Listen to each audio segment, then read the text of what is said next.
Le col a vanti, mais petit à petit, Tozo le Bango. Donald Trump est annoncé à Kinshasa dans les jours à venir. Panique totale déjà à Kigali. Paniqué déjà. Et pensez que Eza tantôt plutôt, mais lorsqu'on a confirmé que Trump sera à Kinshasa, paniqué. Ce que dit Adam Oninga na binote. Trump à Kinshasa. À Kinshasa. États-Unis a sali maman na mubange, azosala maman na mubange ya ambassade. Awa toujours à Kinshasa. Donc tous les ambassades il y a niveau il y a sous-région base nango et kozala Kinshasa. Donc depuis arrivé à Trump, bazo réduit à certaines ambassades à niveau Afrique. Alors, base maintenant, bâtie na RDC. RDC devient stratégique et coabrité, donc Kobani et Belé, déjà na Rwanda, déjà, ils ont déjà fermé. Oh, Bani, tout ça, donc ça sera ici à Kinshasa. Batonga maman na maison. Maman na maison. Il semble que Trump yemoko ako inauguré yango. Yango no moni Kagame maintenant a commis gesticulé, oh voilà, va sentir tout ça. Oh, vous savez, guerre au Nengezo Kende, les gens pensaient que Félix a échoué. Vous savez, depuis la nuit des temps, et comment qui, pendant que les États-Unis, il faut le lobbying, tout ça. Et Katumbi est champion côté Wana. Kagame contre le batté. Mais il y a quelque chose qui se passe. Ils disent que depuis arrivé à Trump, pas question. Hein? Pas question d'intermédiaire. Il fallait traiter avec la RDC comme ça. On n'a pas besoin de lobbying, oh tout ça, t'es boyé. Boyé. État, État. Il y a un moni.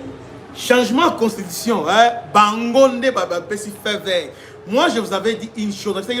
Les Américains vont rendre Moutou.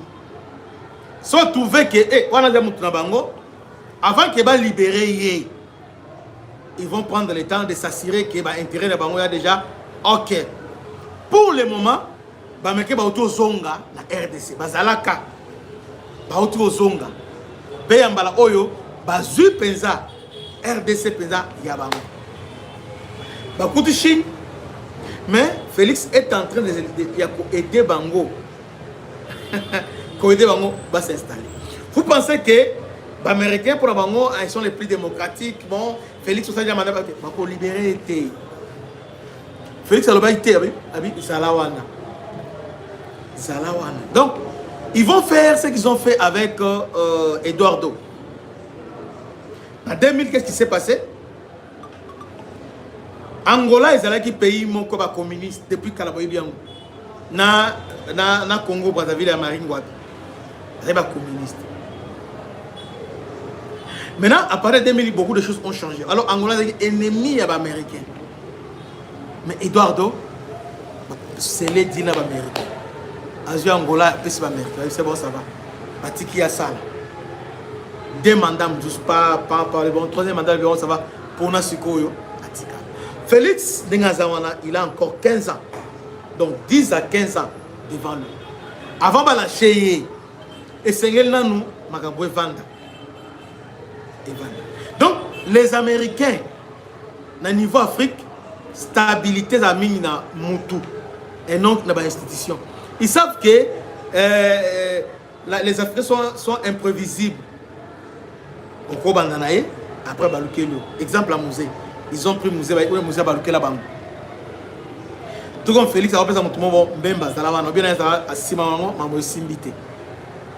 comme ils ont investi, et ils vont investir 500 milliards de dollars, alors il faut qu'il y ait une personne Oh, vous avez confiance. Oh, à cause de la wana, nan en attendant. À 10 ans. Il y a 15 ans, 20 ans. Azawana. Bango, abandiko, kota, bandi, stabilité, koti. Sentir maintenant qu'il y a un solo penza. Ok, maintenant, démocratie penza.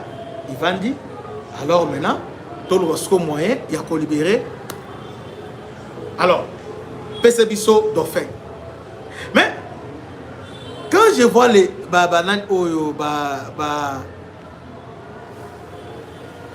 quand je vois les opposants, Oté, Moni, papa, Moni, oh, changement de constitution, oh, salama, soit révision, changement, oh. Vous avez monté dans ce manabine. Parce que les Américains sont derrière Tshisekedi. Et Trump est annoncé en RDC. Ça ne vous dit rien. Ça ne vous dit rien.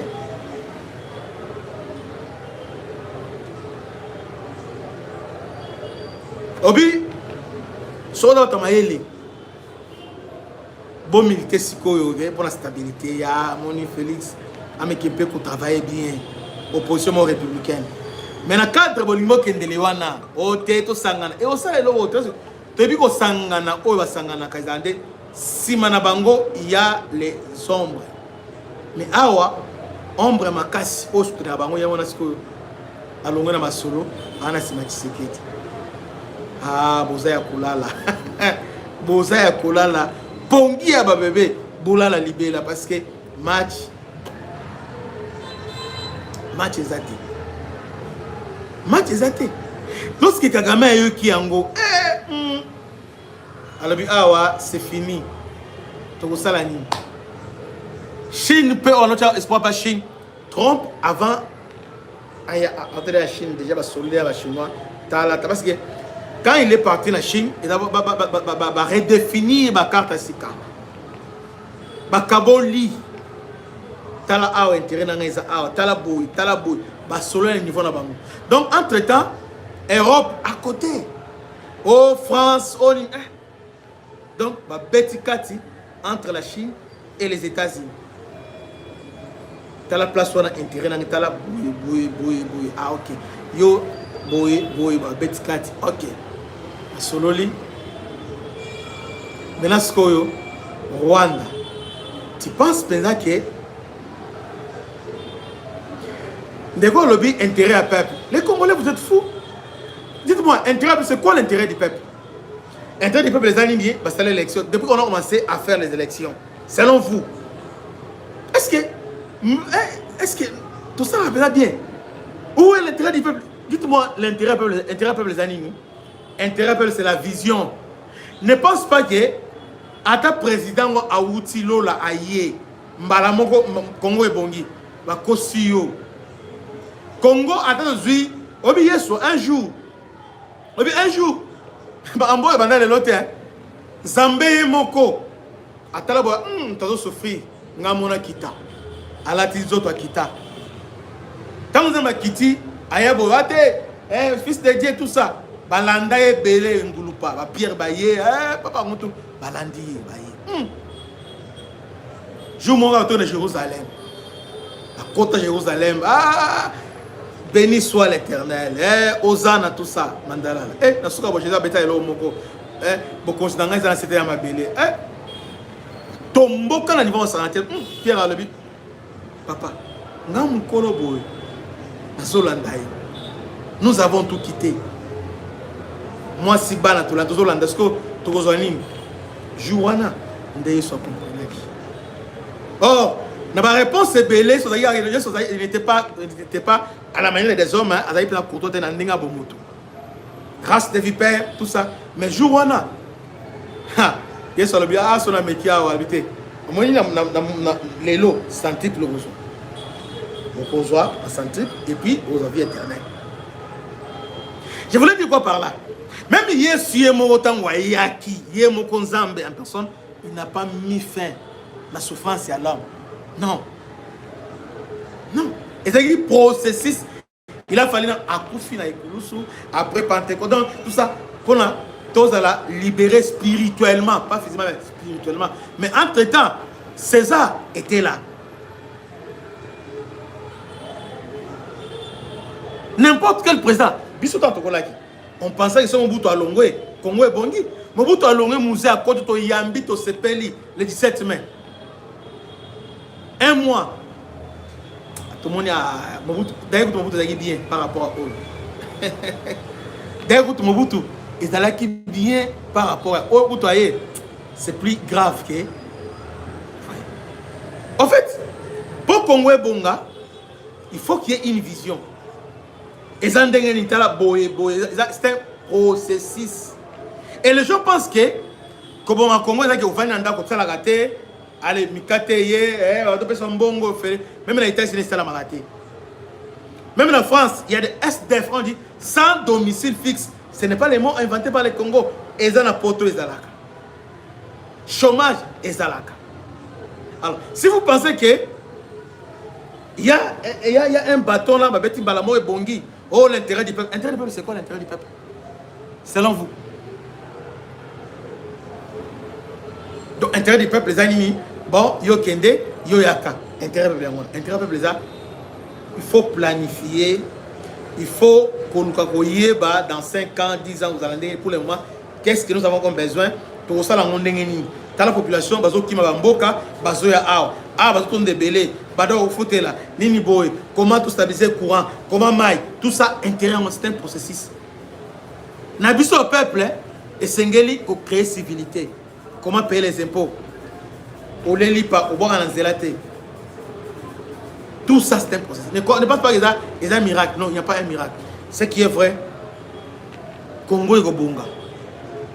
Et Gobunga. Et Dieu vous bénisse. À la prochaine. Ciao.